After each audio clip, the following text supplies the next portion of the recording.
Bonjour à toutes et à tous. Avec la vidéo que je vais faire ici, je vais présenter en premier lieu ce que veut dire une ligne de zéro dans un tableau d'Hurwitz. Euh, et finalement, quelles sont les possibilités par rapport aux racines qui sont en lien avec cette ligne de zéro qu'on peut avoir. Une fois que j'ai fini ça, on va arrêter la vidéo, puis je vais faire une autre vidéo où je vous donne un exemple un peu plus complet qui étudie le tableau de Rotherwitz quand on a une ligne de zéro. Donc là, ce que je vais faire, je vais partager de la même manière que d'habitude mon écran, mon board. Excellent. Donc, à la base ici, ce que vous voyez normalement, c'est ma table blanche. Donc, il est possible, donc dans un tableau, il est possible que le tableau de Rotherwitz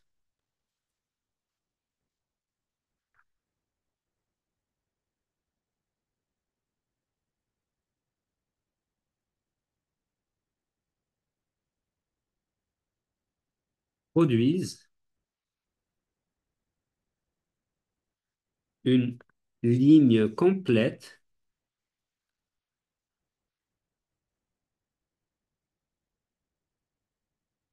c'est-à-dire quand vous faites votre tableau, vous avez SN, etc. Puis là, à un moment donné, vous avez des zéros partout.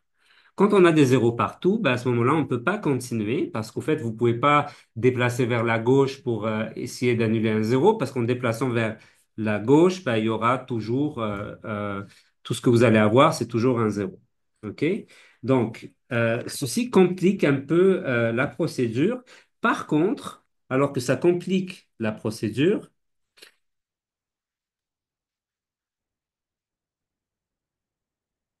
d'étude de stabilité, ça nous donne par contre plus d'informations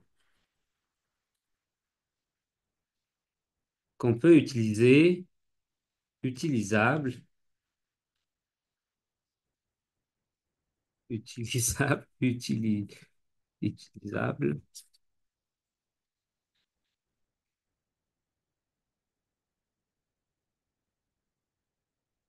dans le design.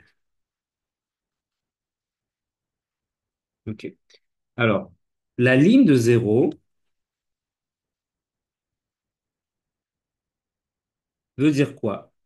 Ça veut dire qu'il y a un polynôme,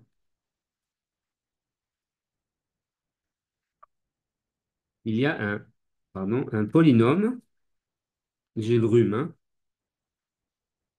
qui a des racines qui sont symétriques, mais de façon radiale.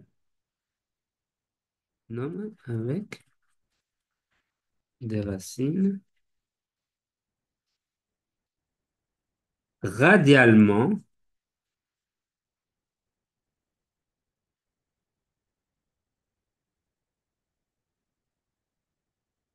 Rappelez-vous que dans l'espace S, qu'on avait déjà fait, toutes les racines, elles sont déjà symétriques par rapport à l'axe des réels. OK?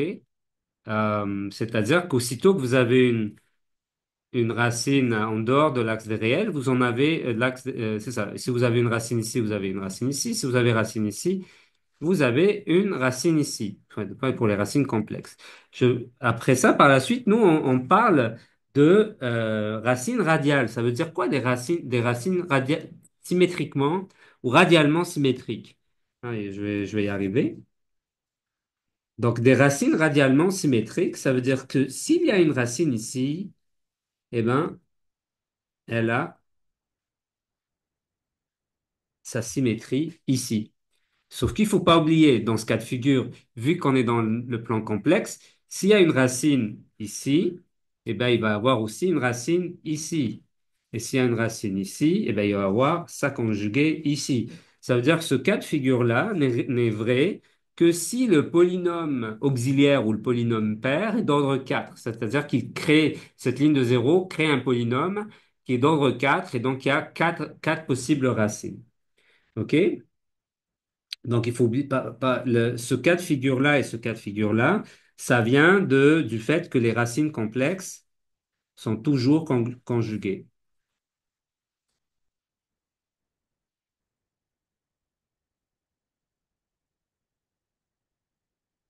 Pardon, conjugués. Alors, quels sont les deux cas de figure les plus communs? Donc, c'est ceux que vous voyez en classe. Donc, les deux cas de figure les plus communs,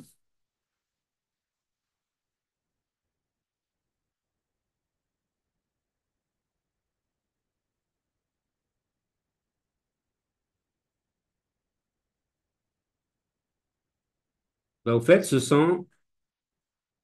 non,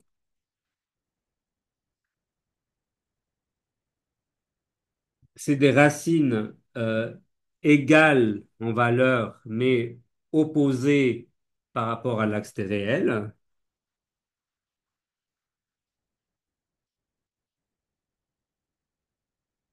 Valeur, mais opposées en signe sur l'axe des réels.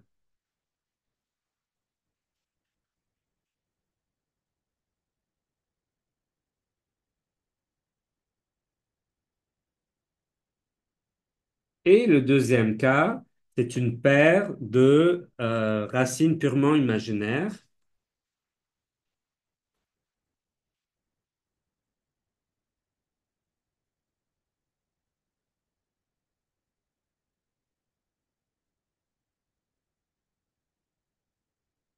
Et donc, à ce moment-là, elles sont sur l'axe IM, donc sur l'axe imaginaire.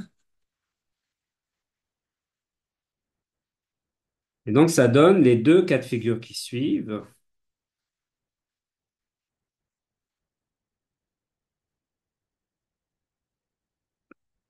Donc, on peut avoir deux pôles comme ça. Et vous voyez bien, elles sont aussi radialement symétriques parce qu'elles sont symétriques par rapport à l'axe, par rapport à l'origine. Et, bien, et les deux autres racines. Et ça veut dire que le polynôme auxiliaire ou le polynôme pair, il est d'ordre 2. Dans ce cas de figure, c'est un polynôme de type s carré plus, pardon, moins alpha,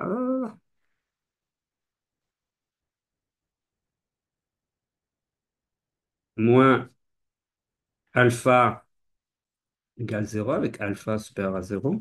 Et ici, c'est-à-dire s carré égale alpha, et donc s égale plus ou moins racine de alpha. Et ici, c'est s carré plus bêta égale 0 avec bêta supérieur à 0. Donc, on se retrouve qu's carré égale moins bêta. Et donc, vous allez avoir finalement plus ou moins racine de bêta. OK? Donc, vous avez ces deux cas de figure. Donc, on a deux cas de figure où le polynôme auxiliaire ou le polynôme pair, qui est appelé aussi le polynôme pair, est d'ordre 2. Et donc, il va nous donner ces deux cas. Et l'autre premier cas, on l'a vu ici, où le polynôme pair est d'ordre 4. Et donc, ça va me donner 4 racines pour un polynôme pair d'ordre 4.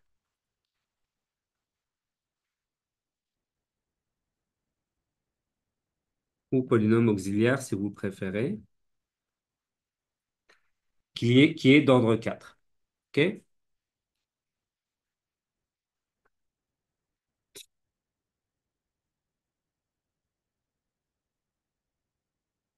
Donc, si on résume, un polynôme auxiliaire pair,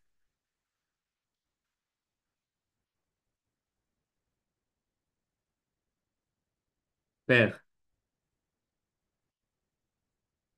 d'ordre 4 va me donner 4 racines. Vu qu'elles sont radialement opposées, donc il y en a une là, mais au fait, techniquement, ça donne deux paires de racines complexes conjuguées.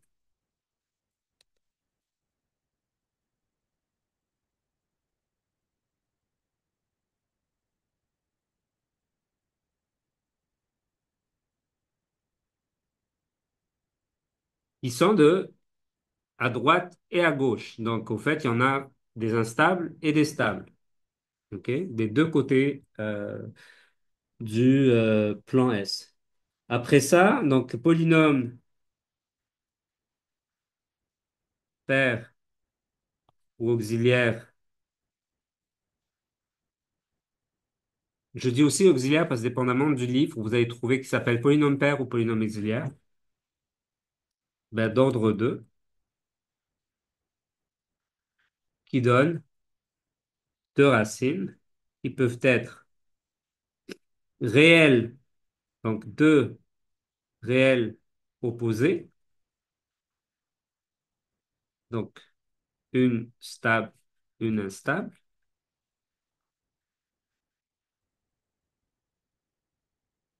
Hein, ça veut dire qu'il y en aura une sur le demi-plan gauche et une sur le demi-plan droit, ou deux purement imaginaires conjugués,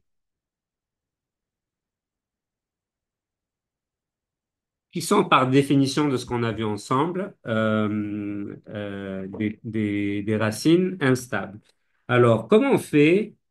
Bien sûr, le polynôme pair peut être d'ordre 2, d'ordre 4, d'ordre 6, et à chaque fois, c'est la même logique qui se fait. OK? Donc, tant que les racines sont toujours radialement, parce que l'ordre 6, c'est probablement un ordre 2 multiplié par un ordre 4, et donc, ou peut-être trois ordres 2 multipliés l'un par l'autre. OK? On dit qu'il est d'ordre 4 quand on ne peut pas le simplifier en deux plus simples. OK? Donc, vous avez vraiment des racines complexes. Donc ici, la question qui se pose, c'est comment finalement considérer une ligne de zéro dans le tableau de Rutherford. Parce qu'il faut qu'on analyse le système. Le tableau de Rutherford nous permet d'analyser la stabilité. Malheureusement, avec une ligne de zéro, je ne peux plus continuer. Je ne peux pas déplacer à gauche pour éliminer le zéro et je ne veux pas utiliser aucun des pivots parce que c'est une division par zéro. Et bien, c'est ça l'exemple qu'on va faire dans la prochaine vidéo. Donc, on va arrêter le partage, puis je vous vois dans la prochaine vidéo.